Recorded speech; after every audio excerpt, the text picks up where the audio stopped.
à la repentance. Et que quelle sera la réponse de l'Église? Nous n'avons pas le temps. Je serai allé avec vous dans la Bible maintenant et vous montrer comment, quand il appelle à la repentance, si vous répondez positivement, il dépose l'onction dans votre vie. Amen. Écrit noir sur blanc. Amen. Il n'a pas dit, quand vous allez dans une école de théologie, non. Là-bas, il parle clairement. Et il a dit que si vous répondez négativement, il n'y a pas d'onction. Mais quand le malheur va venir, il va aussi se moquer de vous. C'est dans la Bible. C'est dans la Bible. Que pourquoi est-ce que nous nous sommes éloignés de ces choses? Alléluia. D'ailleurs, à cause du temps, je vais entrer là-bas. Et nous allons entrer à Silo. Parce que nous étions à Jérusalem. Alléluia. Nous avons vu ce qui s'est passé à Jérusalem. Si le Seigneur permet, demain, nous allons entrer à Silo. Parce qu'à Silo, il y avait un grave problème. Le leadership était tombé. Le leadership était devenu aveugle. Au point où le péché était palpable au milieu d'eux. Et ils ne pouvaient plus réprimander. Au point où même quand on leur a dit Dieu va juger, ils ont dit ah que Dieu fasse comme il veut. La crainte de Dieu avait disparu. Demain, on va aller voir ça. Alléluia. Comment dans l'église, le leadership est tombé. Alléluia. Et la gloire de Dieu est partie. C'était tellement mauvais que l'arche de l'Éternel a été prise en captivité par les autres nations. Comme aujourd'hui, le monde est entré dans l'église et le témoignage de Dieu est parti. Pareil. Alléluia. Donc il dit, le livre de Proverbes, parce que le Seigneur dit que lui, il est en train d'appeler. Son appel à cette heure est clair. C'est tellement clair que même quand vous prenez le livre, avant que je ne lise Proverbes, parce que je suis déjà en train de clôturer, de 1 Thessaloniciens chapitre 4, il vous dit clairement l'appel là-bas. Alléluia. On va lire Thessaloniciens chapitre 4 et ensuite aller dans Proverbes. 1 Thessaloniciens chapitre 4, il dit, au reste, frères, je lis même à partir du verset 1. Puisque vous avez appris de nous comment vous devez vous conduire et plaire à Dieu. Alléluia. Vous voyez de quoi il était question dans l'église primitive. C'est sur comment on doit se conduire et plaire à Dieu. Alléluia. Il n'était pas question de puisque vous avez appris de moi comment vous devez vous conduire et avoir 1 million dans votre compte en banque. Comment vous devez vous conduire et avoir une maison de 2 niveaux. Il était question de comment vous devez vous conduire et plaire à Dieu. Alléluia. C'est de ça qu'il était question. Il dit, nous vous prions et nous vous conjurons au nom du Seigneur Jésus de marcher à cet égard de progrès en progrès. Mais quand on regarde l'église, c'est de régression en régression. Hier, si elle venait à l'église avec l'habit qui couvre tout le corps, à un moment, l'habit devient transparent. Après, ça devient trop serré. Après, ça monte au niveau des genoux. Après, c'est maintenant ici. Et parce qu'on ne peut rien dire. Parce qu'on dit non, il faut être à la mode. Vous savez, le monde est en train d'évoluer. Il ne voit plus le péché. Parce que lui-même encourage, il dit non. Si elle continue de s'habiller comme ça, un homme va la voir comment? Il faut qu'elle se mette en valeur. Et moi, je vous dis que quand Pasteur parle comme ça, il y a de fortes chances que lui-même il rince déjà l'œil.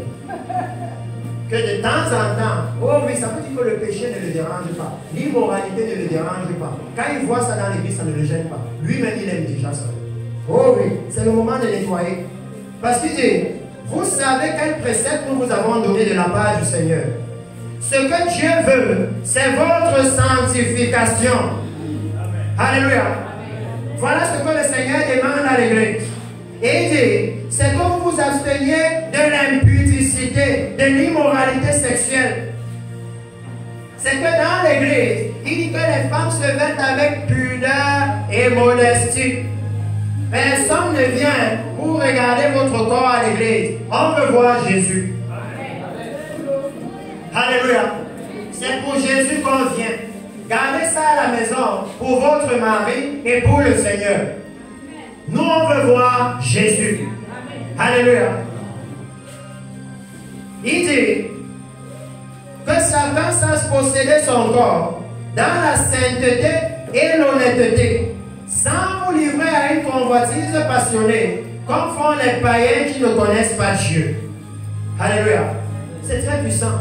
La Bible nous aide tellement que si je vois qu'il y a quelque chose que je convoite passionnément, il dit, pose-toi la question de savoir, est-ce que tu es enfant de Dieu ou est-ce que tu es un païen? Que ça, ce sont les choses des païens. Alléluia. Donc c'est très clair. Parce que le jour où le Seigneur vient, il a dit à Moïse, c'est celui qui a péché que j'effacerai de mon lit. Alléluia. Donc ce ne sera pas quelque chose de hasardeux, que non, je n'étais pas, je ne savais pas. Non. Alléluia. Il dit dans la suite, c'est que personne n'use envers son frère de fraude et de cupidité dans les affaires. Et dans l'église, ça existe, n'est-ce pas? Même entre les pasteurs. Vous lui donnez 100 000 et il ne vous remet jamais. Jamais. Parfois, si vous réclamez même ça à l'homme de Dieu, Dieu va vous frapper. Oh oui, dans l'église, n'est-ce pas? La fraude est dans l'église. Que parfois, si vous venez me dire, mais pasteur, n'est-ce pas, tu avais dit qu'on prête le mec, Dieu va vous frapper. C'est au niveau où on amène, on pousse l'église à prendre les vœux, n'est-ce pas? Prends. Donc, même si tu vois que tu ne peux pas prendre, et la Bible dit que si tu ne l'accomplis pas, tu as péché. Pourquoi on est tous à pécher? Pourquoi? Alléluia. Oh oui. Non, on dit non. Prenez seulement. Prenez. Il dit non. La loi qui concerne ça, c'est dans la Bible. Ça doit être volontaire. Alléluia. Et nous, on a les trucs et les techniques pour t'amener à prendre le vœu. On a les bons témoignages de ceux qui ont pris les vœux. Ils ne pouvaient pas accomplir. Et miraculeusement. Et ce qui est choquant, c'est que les vœux dans l'église, c'est toujours par rapport à l'argent. Il n'y a pas pris un vœu de sainteté. Non. Prends un vœu de consécration, ça n'existe pas. C'est toujours par rapport à l'argent.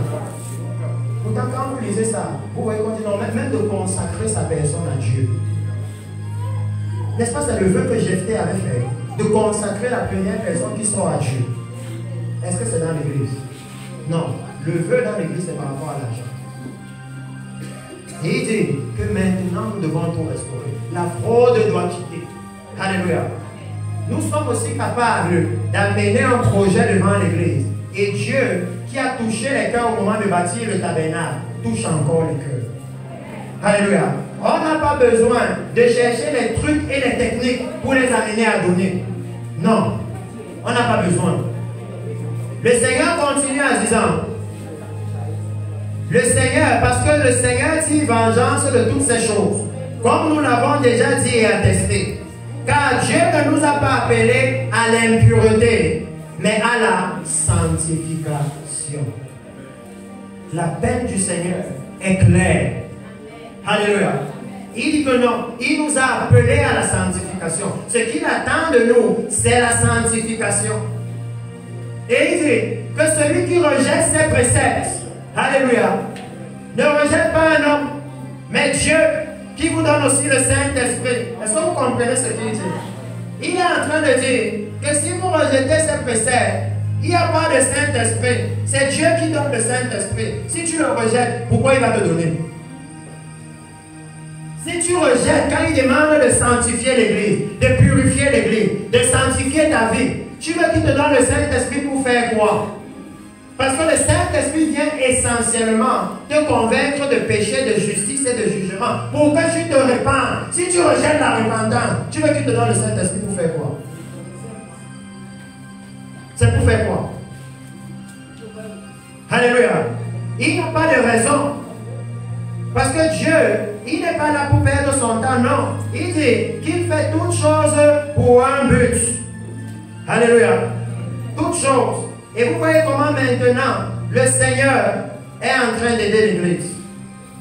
Il est en train de clairement montrer le chemin qu'il faut suivre. Le chemin pour la guérison de la nation. Alléluia. Il est en train de clairement établir quelle est la voie que l'Église doit écouter. Si l'Église veut la restauration, d'où est-ce que l'instruction doit venir? pour que l'église puisse se préparer. Regardez ce qu'il dit dans probablement le dernier passage que nous allons lire. Le livre de Proverbes. Et nous sommes littéralement comme des personnes qui ont fait un voyage. On a commencé à Jérusalem et on est à la porte de Silo. On est sur le point d'entrer en Silo pour voir qu'est-ce qui s'était passé là-bas pour que le temple soit détruit. Alléluia. Parce qu'à partir de là, maintenant nous allons avancer et voir qu'est-ce qui s'est alors passé pour que le temple soit restauré. Alléluia. Qu'est-ce qui s'est alors passé? Mais le message peut déjà être très clair. Le livre de Proverbes, Proverbes chapitre 1, parce qu'il dit que le problème de l'église à cette heure, c'est qu'ils n'aiment pas la parole du Seigneur. C'est pour eux un opprobre. Alléluia. C'est au point où quand vous regardez Matthieu chapitre 22, il parle de cette génération. Dieu leur dit même que j'ai préparé un bon festin pour vous. Même quand ils disent non, on ne veut pas. Il essaie même de leur dire des choses pour les attirer. Alléluia. Il essaie de montrer à l'église la puissance du siècle à venir. La nuée de Dieu descend. Les paralytiques marchent. Les maladies sont guéries. Pour leur dire venez. Alléluia. Et il continue de dire oh non, on ne peut pas. Le livre de Proverbes, tu peux mettre ça ici dans la version parole de vie. Proverbes chapitre 1, à partir du verset 20. C'est le dernier passage que nous allons lire. Il dit, la sagesse crie dans les rues, elle élève sa voix dans les places. Elle crie à l'entrée des lieux bruyants, aux portes dans la ville, elle fait entendre ses paroles. Jusqu'à quand, stupide, aimerez-vous la stupidité? Alléluia. Et j'aime la Bible parce que la Bible fait le diagnostic et donne une fois le médicament. Il a dit les bergers ont été stupides. Et maintenant il veut corriger la stupidité des bergers. C'est dans la Bible. Il dit, jusqu'à quand aimerez-vous la stupidité? Jusqu'à quand les moqueurs se plairont-ils à la moquerie? Et les insensés haïront-ils la science? Alléluia. Assure-toi que la parole est bien. Il dit, tournez-vous, écoutez très bien, tournez-vous pour écouter mes réprimandes. Il dit que voilà la raison pour laquelle la parole de Dieu est un opprobre pour l'Église. Parce que quand pasteur réprimande le péché, il quitte l'Église. Le pasteur, il a un problème avec moi, il ne m'aime pas. Chaque jour que je viens, il dit le concubinat, c'est comme si c'est seulement moi qui l'avais dans l'Église. Et quand il dit ça, c'est moi qui regarde. Oh oui, il n'aime pas la réprimande. Il n'aime pas. Il n'aime pas. Quand vous venez et vous dites non, les faux apôtres, les faux prophètes, ils ne veulent pas. Ils endurcissent le cœur. Au lieu de se repentir, ils veulent continuer dans la même voie. Alléluia. Et il dit, tournez-vous pour écouter mes réprimandes. Dieu dit que l'évangile, peut-être que vous n'avez jamais compris, l'évangile de Jésus, c'est une grande réprimande. Vous connaissez quelqu'un qui entre dans votre maison et qui commence à dire repens-toi. Le royaume de Dieu est proche. Donc il commence par te dire que tu as un problème. Tu ne vis pas bien. C'est comme ça que Jésus a commencé l'évangile. Repentez-vous, le royaume des cieux est proche. C'était pas la réprimande.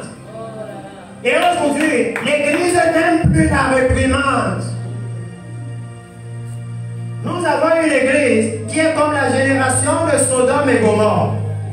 La génération de Sodome et Gomorrhe, quand l'autre leur a dit, ne faites pas le mal, ils ont dit, qui t'a établi juge parmi nous? Dans l'église aujourd'hui, si on dit, regardez, ça c'est l'immoralité, on va dire, oh, qui t'a demandé ça? On est confortable dans le péché. Et à cause de ça, Dieu ne peut pas se mouvoir dans l'église. Parce qu'il avait dit à Israël, que quand je vais marcher au milieu de vous, même vos excréments, je ne veux pas voir dans le champ. Le camp doit être nickel, propre. Alléluia. Que si nous voulons qu'il revienne marcher au milieu de nous, purifions le camp. Alléluia. Purifions le camp. Le Seigneur dit que puisque vous refusez, vous tournez. Non, laissez-moi d'abord prendre là où on a été. Voilà. Il dit, tournez-vous pour écouter mes réprimandes. Ça veut dire qu'il est en train de dire que que le peuple a tourné le dos à la réprimande. Oh oui. C'est pour ça que maintenant dans l'église, si quelqu'un vient prêcher la repentance, il faut qu'on la renonce. Ça, c'est qu'on connaît déjà ça. On ne veut pas, on connaît déjà ça. Alléluia. Pourtant, la Bible dit qu'il n'y aura pas un autre évangile. C'est l'évangile là que Jésus a laissé. Alléluia. Ça ne va jamais changer. Ça ne va jamais changer. Il dit, voici, je répandrai sur vous mon esprit. Je vous ferai connaître mes paroles. Est-ce que tu as ça dans la version parole de vie? Il dit, écoutez mes reproches. Alors, c'est pour ça que j'ai pris la version seule. Parce que voici peut vous troubler. Alléluia. Alors, ça veut dire que la conséquence d'écouter les reproches, c'est que je répandrai mon esprit. Est-ce que vous avez compris pourquoi l'église est comme dans un rêve? Pourquoi dans Ésaïe 35, il dit que le mirage va se changer en étang? L'église dit on est dans la dispensation de la grâce, la dispensation du Saint-Esprit, mais la puissance du Saint-Esprit n'est plus là. Et c'est pourquoi les non-chrétiens se moquent de nous. Ils disent que la dispensation, mais quand c'était ça dans la vie, voilà ce que Pierre faisait, voilà ce que Paul faisait. Et eux, les apôtres, voilà ce qu'ils font. On les attrape dans la rue de la joie, avec une femme qui te donne mon service. Et ça passe au journal. Pourtant, dans la Bible, on voit les œuvres des apôtres. Alléluia. Il dit que le problème, ce n'est pas la dispensation. Est-ce que vous comprenez maintenant mieux Jérémie? Quand il dit que c'est à cause de vos péchés que ces dispensations n'ont pas eu lieu. Il dit que l'Esprit, je vais le répandre. Mais le problème qui se pose, c'est que vous rejetez la réprimande. Que non, les visitations comme celle-ci, le Seigneur veut faire masse. Amen. Ceux qui ont regardé le meeting du 5 novembre, vous avez vu 45, c'était quoi les sourds? 45 sourds qui ont entendu. Et le Seigneur dit, par la bouche du même messager qu'il utilise pour faire ça, que je veux amener le réveil pareil ici. Alléluia. Ça veut dire que répandre l'esprit, il veut faire, il est disposé parce que c'est la période. Alléluia. Mais le problème, c'est que c'est consécutif, ça suit le fait d'accepter les réprimandes du Seigneur. Parfois je me demande, comment est-ce que nous avons manqué ça? Parce que même nous on sait, ou on est censé savoir, parce que l'église est trop tombée, qu'après avoir écouté l'évangile, il a dit, repentez-vous et faites-vous baptiser pour le pardon de vos péchés. Alors, vous recevrez le don du Saint-Esprit. Alléluia. On connaît ça. C'est pourquoi je vous dis depuis, c'est le même évangile. L'évangile n'a jamais changé. C'est la même chose que le Seigneur a prêché ici. Alléluia. Que si vous acceptez la réprimande, accepter la réprimande, ce n'est pas juste écouter, mais c'est à faire les transformations qui s'imposent. Alléluia. Les transformations qui s'imposent. Parce qu'il dit que non, ne vous prenez pas à lire la parole et à ne pas la mettre en pratique. Alléluia. C'est faire les transformations. Et vous voyez le Seigneur dire que numéro 1, regardez ce que la réprimande amène. C'est pourquoi il dit, vous voyez souvent il dit ça, c'est un prophète, prends ça. Quand tu vas avaler ça, ça sera doux dans la bouche, mais dans tes entrailles, ça sera amer. C'est l'évangile là qui veut donner à l'église. L'évangile qui est amer, mais dont les bénéfices sont éternels. Alléluia. Parce qu'il dit que si vous prenez la réprimande, numéro 1, je répandrai sur vous mon esprit. Numéro 2, je vous ferai connaître mes paroles. Il n'y aura plus de confusion dans l'église. Il n'y aura plus de désordre qu'on ne sait pas quoi faire. On ne sait pas comment faire. Non, il dit, je vais vous révéler ma parole. Mais d'abord, prenez la repentance. Alléluia. Acceptez les corrections que le Seigneur veut faire. Et ici, il dit, même moi, c'est là-bas, je vais un peu lire ça dans la version là, parce que c'est très puissant dans la version parole de vie. Il dit, écoutez mes reproches. Je vais répandre, alors, je vais répandre sur vous mon esprit et vous faire connaître mon message. Est-ce que vous comprenez pourquoi le message de la repentance n'entre pas? Pasteur Laplan, pourquoi c'est difficile de recevoir ça? Parce que ça vient d'abord avec la réprimande. Et que la réprimande est difficile pour la chair. Mais que le fruit est doux. Alléluia. Le fruit est doux.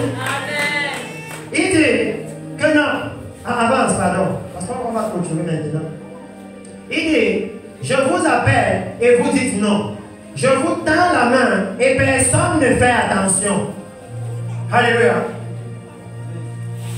Que lorsque le message de la repentance arrive, c'est la main tendue de Dieu à une génération. Qu'à cause de nos actes, nous méritons la mort. Mais parce que Jésus est allé à la croix et que son sang a coulé, je vous accorde la repentance. Regardez comment Dieu nous a tendu la main au Cameroun. Vous avez vu ici plusieurs jugements du même messager dans d'autres nations. Mais quand il arrive au Cameroun, il dit, hey, mais pour vous c'était différent. Parce que dans les autres nations, j'annonce les tremblements de terre, les inondations, et quand je rentre chez moi, ça se produit. Mais chez vous, je vois plutôt le réveil. Il dit, quelle main tendue de Dieu. Et l'Église dit, non, non, non, non, non, nous on ne veut pas. Nous on ne veut pas. Il dit que je tends la main et vous résistez, vous endurcissez le cœur. Pardon, mais les Dieu.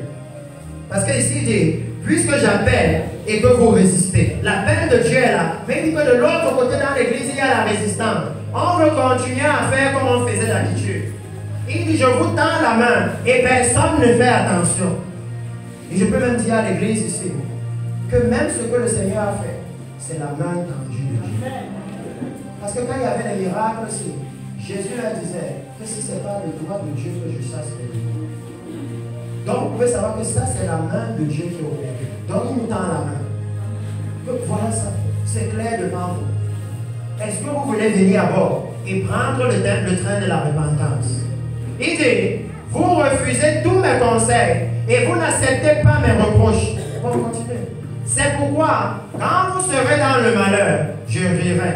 Quand vous tremblerez de peur, je me moquerai de vous. Oh oui. Parce que vous savez, je vous ai dit ici, la dispensation du malheur arrive. La tribulation. Alléluia. Il dit que c'est maintenant que nous devons accepter les reproches du Seigneur et corriger ce qui ne va pas. La main tendue du Seigneur est là. Elle est claire, avec signe prodige jusqu'ici. Alléluia.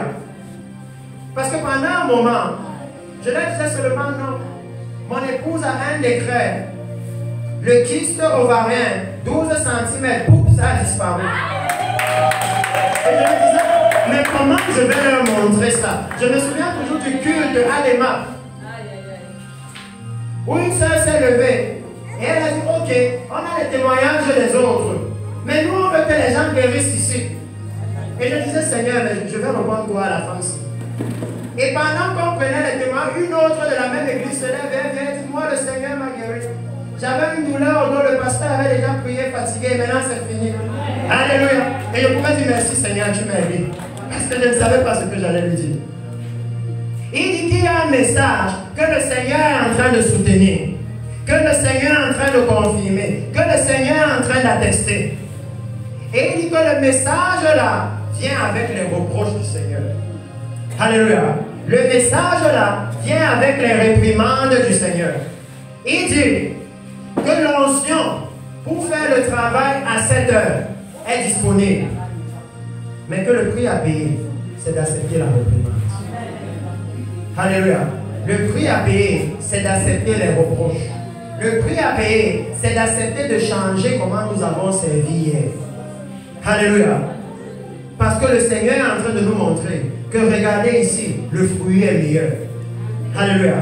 C'est pourquoi il dit que pour nous l'église, la main est tendue maintenant par le Seigneur. Et il l'a fait de façon puissante. Alléluia. Il a mis un puissant témoignage dans l'église du pasteur Gombe ici. Alléluia.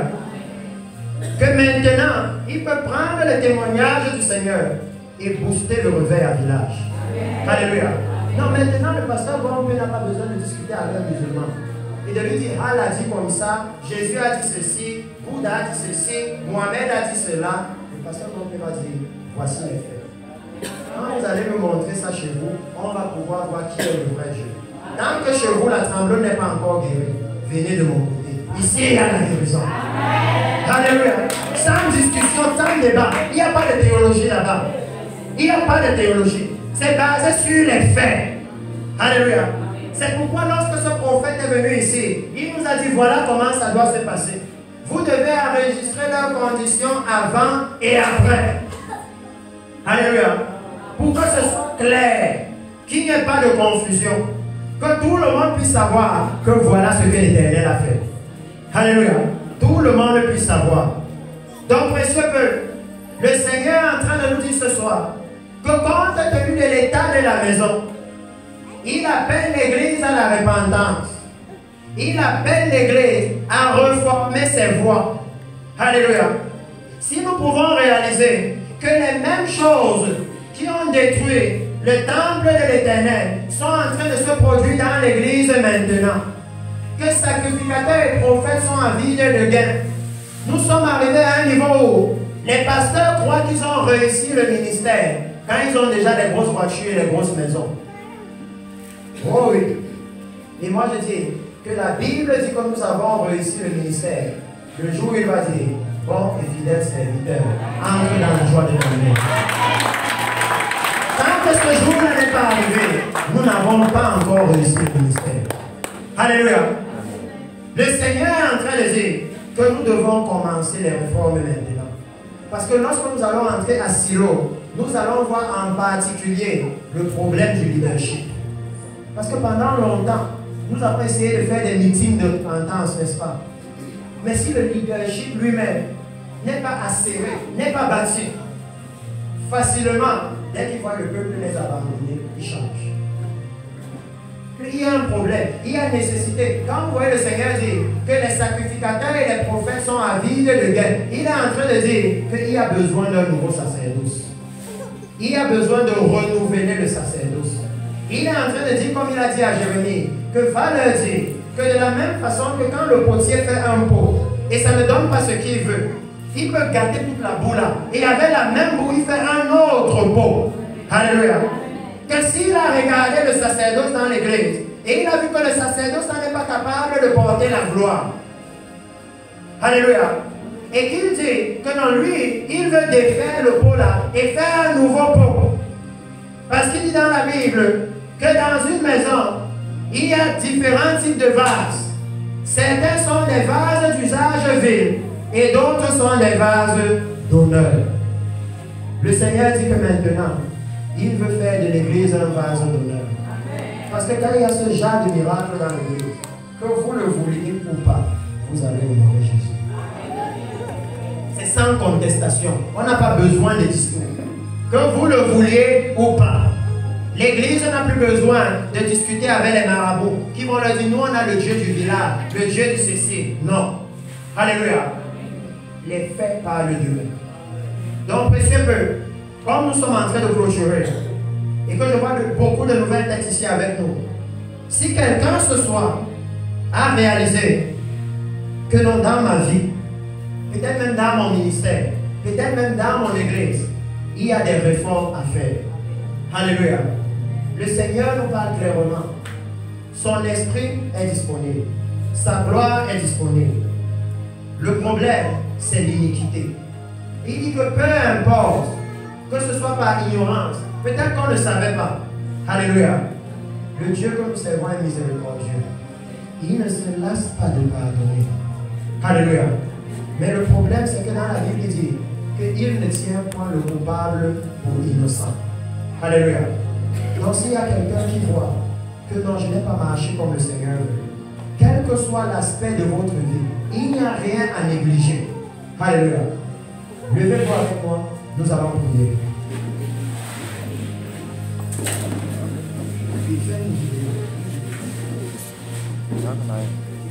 Vous pouvez fermer les yeux et vous allez répéter avec moi. Précieux Seigneur Jésus, ce soir encore j'ai entendu ta parole. Et je reçois ton appel à la repentance. Ton appel à la sanctification. Seigneur, ce soir, je te demande pardon pour toutes mes fautes et pour tous mes manquements. Lave-moi dans le sang précieux de Jésus et purifie-moi de toute souillure. Seigneur, ôte la rébellion de mon cœur Et donne-moi un cœur docile. Qui obéit à ta parole. Et qui prend plaisir en ta parole. Remplis-moi de ton précieux Saint-Esprit. Et accorde-moi l'onction de cette heure. Afin que je puisse marcher dans la justice et la droiture. Et que je sois un instrument entre tes mains pour restaurer ton Église et établir ton dernier réveil. C'est dans le nom puissant de Jésus que j'ai prié. Aujourd'hui, je suis né de nouveau. Amen. Alléluia. Je vais prier pour vous, monsieur.